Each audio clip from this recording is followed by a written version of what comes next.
कामाक्षि देव्यं बतवार्द्रदृष्ट्या मूकस्वयं मूककविर्यथासीत्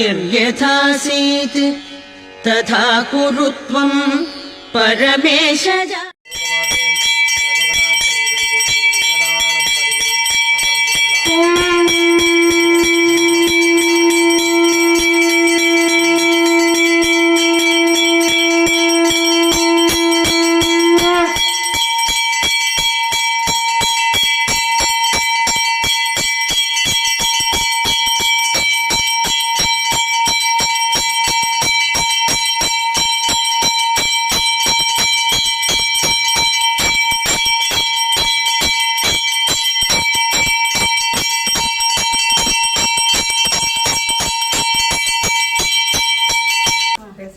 இந்த ஆலயம் வந்து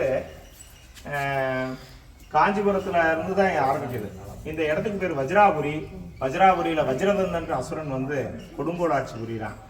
ஏன் அப்படி பண்றான்னு சொன்னபோது, அவன் வரம் வாங்கிய விதம் யோனியில் ஜெனிக்காத குழந்தையினால எனக்கு அழிவு அப்படிங்கிறான். அப்ப தாய் வீட்டில் பிறக்கலாம் உலகத்துல குழந்தையை அவதரிக்காது, இருந்தாலும் தேவர்கள் உருவாக்கிடுவாங்க.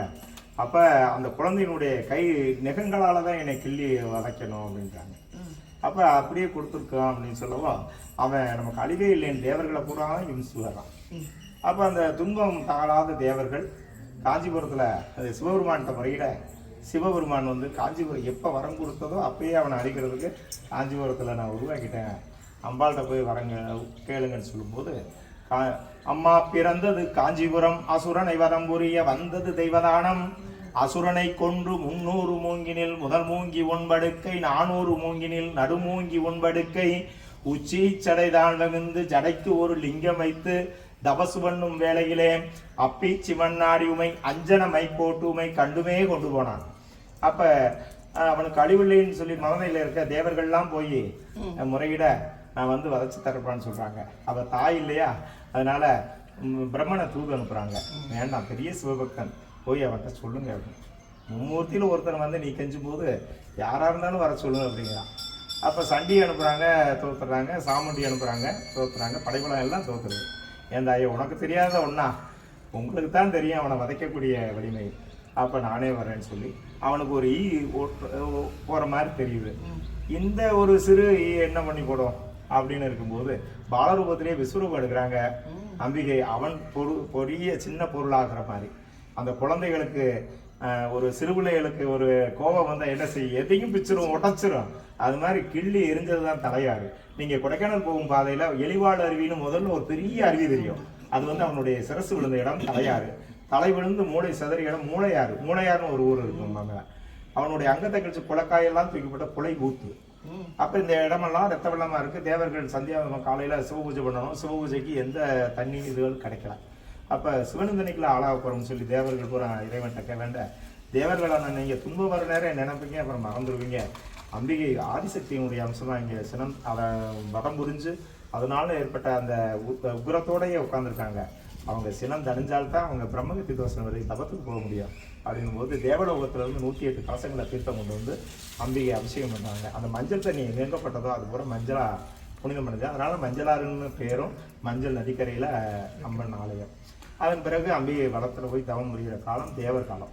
தேவர் காலம், ரிஷி காலம், ராஜாக்கள் காலம், ஜெமீன் காலம், இவ்வளவு காலம் உள்ள தவத்துல இருக்காங்க. அப்ப அம்மனுக்கு வந்து பக்தர்கள் கருவாடிக்கக்கூடிய அந்த கால நேரம் வர்றதுனால தாண்டிக்குடின்னு பண்ணக்காடு பக்கத்துல ஒரு ஊருங்க. அதுல தாண்டிக்குடியில் அப்பிச்சு பண்ணாடின்றவர் வேட்டைக்கு வராது. வேட்டைக்கு வந்தா மிருகங்கள் கிடைக்கல.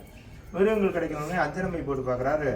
மிருகங்கள் இல்லாம ஒரு அழகான குழந்தை விளையாண்டுக்கிட்டு இருக்கிறது. ஆனா மனப்பகுதியில இப்படி ஒரு குழந்தையா நம்ம எடுத்து போய் வளர்ப்போமேன்னு சொல்லி கம்பளியில கட்டி தன்னுடைய இடத்துக்கு எடுத்து போறாரு. இப்படி போட்டு போனது வெயிட்ட வீட்டுக்கிட்ட போகும்போது லேசா போயிடுது. உள்ள போய் திறந்து பார்க்காரு. காதோலை, கருகமணி, முச்சி மரம், கிளுகிழப்பை, கொட்டாம்பட்டி, சித்தாரையா போகுது. ஆனா குழந்தைன்னு தூக்கிட்டு வந்து இப்படி ஒரு விளையாட்டு பொருளா போச்சு, ஏதோ மாயச்சித்து நம்மளை ஏமாத்திருச்சுன்னு சொல்லி ரொம்ப இது பண்ணி அதை மூளையில போட்டு போயிடும். அவனுக்கு பல இன்னல்களை கொடுக்குறான். அப்பீச்சி மண்ணாடி உமை கண்டுமே கொண்டு போனான், உமை கொண்டனைக்க மாட்டாமே.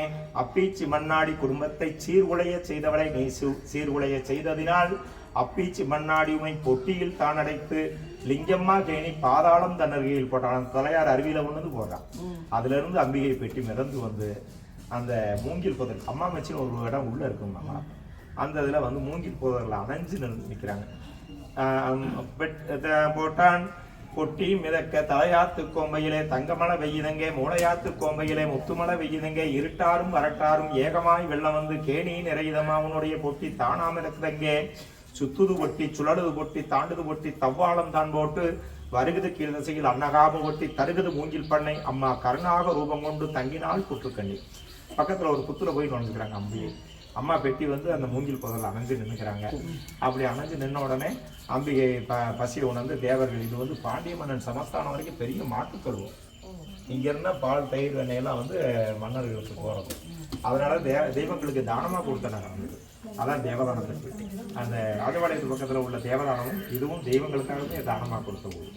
அப்ப இந்த இதுகள்ல காமதேனவ கண்டுரூபத்துல விட ஈனா கிடேரி இளங்கிடறி வால் கொடுக்க, காராமணி கிடேரி கண்ணுக்குட்டி வால் கொடுக்க, அந்த மாட்டை சரிவாத்தான் மகாபாவி கம்பளத்தான் வருகுது கீழ் திசையில் அன்னகாமுக்கு வகையுடனே பால் கொடுக்க, அந்த மாட்டை அடித்தானாம் அவனை கண்ணும் தெரியாமை கபோதியாய் வைத்தவளே.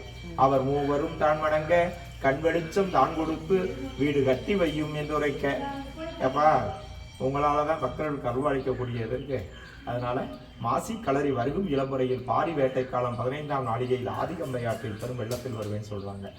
அப்ப அதுபடி மக்கள் பூரா கூடி நின்று அம்மனை எதிர்பார்த்துருக்காங்கன்னா ஆற்றுல பெரும் வெள்ளம் வந்து அம்மனுடைய பெட்டி மிதந்து வருது. கரை இந்த இடம் வந்து அரிச்சிட்டு போற மாதிரி இடம், அந்த சிவன் ஆலயம் அந்த இடத்துல அம்மா பெட்டி வந்த இடம். இது மேட்டு பகுதினால இந்த இடத்துல கொண்டு வந்து பிரதிஷ்டை பண்றாங்க. அந்த பிரதிஷ்டை பண்ணும்போது தேங்காவளெல்லாம் குமிச்சிட்டு அந்த மாட்டடிச்சவரை பூஜை பண்ண சொல்ல, இல்லப்பா அம்மனுக்கு கூரை மேய்ஞ்சி கொடுக்குறது என்னுடைய பொறுப்பு அப்படின்னு அவர் ஒதுங்கிறாரு. அப்ப நம்ம தாத்தா அவங்களை சொல்லும்போது எல்லா தேங்காய் பழத்தையும் குமிச்சு எல்லாத்தையும் காப்பாற்றுறாங்க. தேங்காய் உடைக்கல, பழம் உடைக்கல, சூடத்தை பற்றி கும்பிடுறாங்க.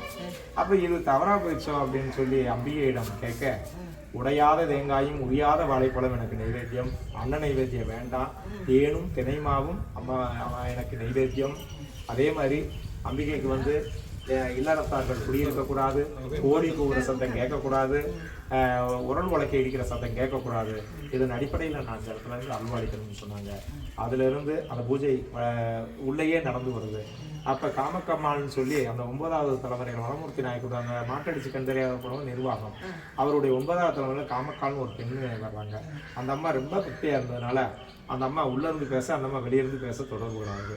இப்படி தொடர்புகளானோடனே இவ கல்யாணம் முடிக்காம போயிருமேன்னு சொல்லி பொம்மை சாமின்னு ஒருத்தர் கல்யாணம் முடிச்சு வைக்கிறாங்க. பொம்மலிங்கன்னு ஒரு பையன் பிறக்குது. அப்ப அந்த அவர் கணவர் தவிர உடன்கட்டை ஏறக்கூடிய காலம். உடன்கட்டை ஏற வேண்டாம், பக்தி சிரதையான பொண்ணு, அந்த பையனை 2 பேரும் கோயிலுக்கு விட்டுலாம்னு விடுறாங்க. கோவில் மாடுகளை பையன் மேய்க்கிறான், அந்த அம்மா கோவிலுக்கு சுத்தம் பண்றாங்க. அப்ப நம்ம பேசுறத பார்த்துட்டு அவன் சந்தேகப்பட்டு கேட்கறான். அப்ப நான் பெட்டியை திறந்து பார்க்கணும்னு கேட்கறான். அம்மா சொல்லியும் கேட்கல. அப்ப சந்தனக்கட்டையை அடுக்கி வச்சுட்டு என்னை வந்து பார்க்க சொல்லுன்றாங்க. ஏன்னா ஒளி தேசம் தாங்க முடியாதுன்னு சொல்லி எவ்வளவோ சொல்லி கேட்கல. அப்புறம் வந்து திறக்க குழந்தையினுடைய சுண்டுவரல் கேப் திறக்க அவனுடைய சிரசு தெரிச்சு தவறியதான். இனி ஒரு அசம்பாவிதம் நடக்கக்கூடாதுன்னு அன்னைக்கு மூடப்பட்ட கதவு, அந்த கதவு தான் அந்த கோட்டை சோழனுடைய ராஜநடையினுடைய கதவு தான் இப்போ பூஜை பண்ணக்கூடியதான். அதன் பிறகு எந்த ஒரு இதுவும் இல்லை. அப்போ அந்த அம்மா எனக்கு ஒத்த குளப்படி இப்படி பண்ணிட்டு எனக்கு யாரும் எழுந்து இறக்க இருக்கான்னு சொன்னதுக்கு நானே மகளாக இருந்து உனக்கு பண்ணுறேன்னு சொல்லி தை மாதம் வரக்கூடிய ரத சப்தமி அன்னைக்கு அந்த அம்மாளுக்கு சிலாத்தம் கொடுத்துட்டு கொடிமரம் போட்டு கோவிலில் விளையாடிச்சு. மகா சிவராத்திரி 22வது நாள் மகா சிவராத்திரி பெரிய திருவிழாம்மா. எங்கள் அம்மாளுக்கு 8 நாள் திருவிழா சிறப்பாக. இங்கே வந்து நெய் தான் பிரதானம். பாலினுள் வெண்ணெய் போல் காட்சியளிக்கும் கம்பானது. பாலுக்குள்ளே எப்படி வெண்ணெய் மறைஞ்சிருக்கோ அங்கே அம்மா உள்ள மறைஞ்சிருக்கா. பாலில் வெண்ணெய் இல்லைன்னு சொல்ல முடியாது, உள்ள அண்ணெய் இல்லைன்னு சொல்ல முடியாது. அதே மாதிரி பாலுக்கு அந்த நெய் முஸ்லீம் ஸ்மோக் எல்லாமே இங்கே அந்த 30 அந்த நெய்யை கொண்டு வந்து இங்கே ஊற்றிட்டு அவங்க புலங்குவாங்க.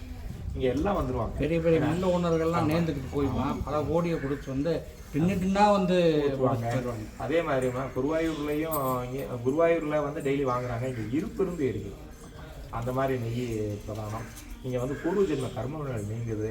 திருமண தடையும் குழந்தை பேரும் உடனே கிடைக்குது. இந்த இடம் வந்து விஷ்ணு துர்கையினுடைய அம்சமாக அம்மா உட்காந்து அருள்பாலிக்கிறாங்க. உருவமே கிடையாது, புறப்பாடு கிடையாது, கொடிமரம் படிவிடம் வாகனம் உற்சவர் மூலவர் எதுவும் கிடையாது, கும்பாபிஷேகம் நடந்தது கிடையாது. ஆனால் சுயம்பா இருந்து இவ்வளவு அருள்வாளிக்கிறாங்க. அந்த 2 குத்து விளக்கு தான் 800 ஆண்டுகள் அணையாமல் எரிஞ்சுக்கிட்டு இருக்கிற விளக்கு. அந்த விளக்கு தான் அம்பிகை. குலதெய்வம் தெரியாத மக்களுக்கு, தாய் இல்லாத அனாதைகளுக்கு அவளே தாய். குலதெய்வம் தெரியாத மக்கள் அனைவருக்குமே அவளே தாயாக இருந்து அருள்வாளிக்கிறாங்க. எங்கள் அம்மாவனுடைய கால் வச்சுருக்கீங்க.